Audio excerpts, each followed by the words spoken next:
अस्सलाम वालेकुम दोस्तों। तो आज के जो सवालात हैं वी के मेहता के चैप्टर नंबर 1 से हमने बेसिक कॉन्सेप्ट्स जो हैं उससे उठाए हैं।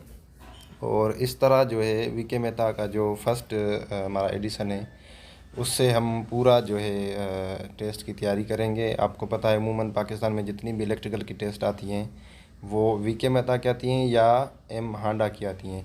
तो सबसे पहले हम वी के मेहता से स्टार्ट करते हैं। तो सब पहला जो हमारा एमसीक्यूज़ है वो है the diameter of an atom is about, जो एटम का डायामीटर है वो कितना होता है। ठीक है, तो उसका सही जवाब यहाँ पे टिक हुआ पड़ा है, क्या है, 10⁻⁻10 मीटर। ठीक है, तो क्वेश्चन नंबर 2 जो है number of compounds available in nature is unlimited.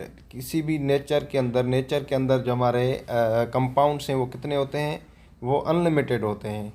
ठीक है, और नंबर तीसरा जो क्वेश्चन है वो है the mass of proton is देश द मास ऑफ इलेक्ट्रॉन। जो मास है प्रोटॉन का वो कितना है इलेक्ट्रॉन के मास से, तो ये है तकरीबन 1837 टाइम जो है ज़्यादा है mass of proton to the mass of electron. Okay, तो नंबर 4 क्वेश्चन जो है वो ये है कि electrons in the last orbit of an atom are called.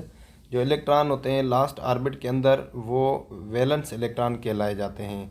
उसके बाद number 5, if the number of valence electron of an atom is less than 4। अगर नंबर ऑफ़ वैलेंस इलेक्ट्रॉन 4 से कम है तो उस सब्सटेंस को हम क्या कहेंगे, उसको कहेंगे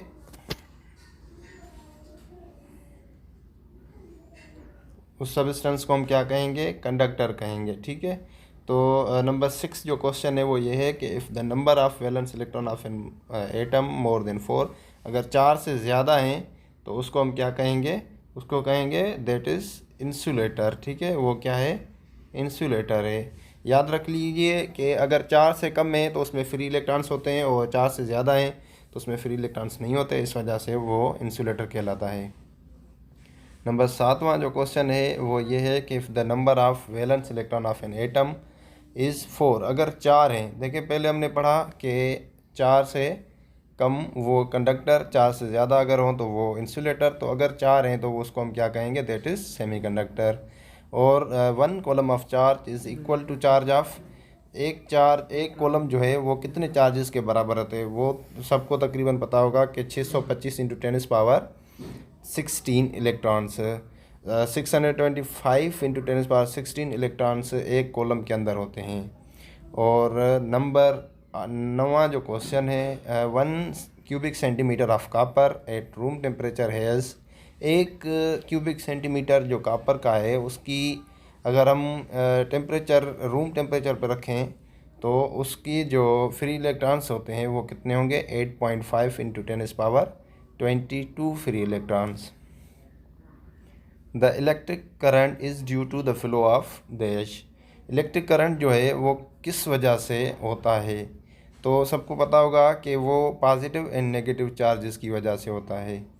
ईएमएफ इन अ सर्किट, जो ईएमएफ है सर्किट के अंदर, इलेक्ट्रोमोटिव फोर्स, वो क्या है, मेंटेन पोटेंशियल डिफरेंस। वो क्या करता है, पोटेंशियल डिफरेंस को मेंटेन करता है।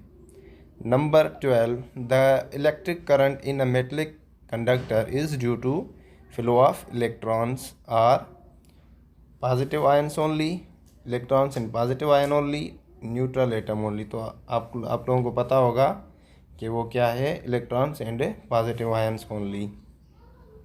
नंबर 13 क्वेश्चन है potential difference is the unit of energy. ठीक है, पोटेंशियल डिफरेंस का जो यूनिट है वो कौन सा है, एनर्जी है। और 14, the electric current in a liquid is due to flow of negative and positive ions both. ठीक है, ये दोनों में आएगा, नेगेटिव और पॉजिटिव आयन्स। लिक्विड के अंदर जो फ्लो होता है करंट का वो नेगेटिव एंड पॉजिटिव आयन्स में आता है। Number 15, electric current is scalar quantity. Electric current क्या है, स्केलर क्वांटिटी कहलाई जाती है। Billion electrons pass through a cross section of conductor. अगर बिलियन इलेक्ट्रॉन्स एक किसी भी कंडक्टर से पास हों, ठीक है, इन 10⁻³ सेकंड, तो उसका जो करंट होगा वो क्या होगा, 1.6 इंटू 10⁻⁷। ठीक है, अगर किसी भी सवाल में आपको परेशानी है तो वो आप कमेंट में बताएं, मैं उनके लिए स्पेशल एक वीडियो बनाऊंगा और इनका जो सॉल्यूशन है वो भी आप लोगों को बताऊंगा। क्वेश्चन नंबर आप लिख के वो कमेंट में दें ताकि इसका सॉल्यूशन मैं आप लोगों को बता दूं। The electric current in discharge tube contents, जो इलेक्ट्रिक करंट है डिस्चार्ज ट्यूब के अंदर वो उसमें contents gas is due to, किसकी वजह से उसमें गैस आती है, वो होता है हमारा इलेक्ट्रॉन एंड पॉजिटिव आयंस। ठीक है, इलेक्ट्रॉन एंड पॉजिटिव आयंस। इसका नंबर 4 जवाब सही है। नंबर 18 क्वेश्चन जो है, how long does it take 50 micro coulomb of charge to pass a point, जो वो कितना सर्किट जो है, कितना सर्किट जो है 50 माइक्रो कोलम ऑफ चार्ज लेगा। ठीक है, करंट फ्लो में 15 मिली एम्पियर में।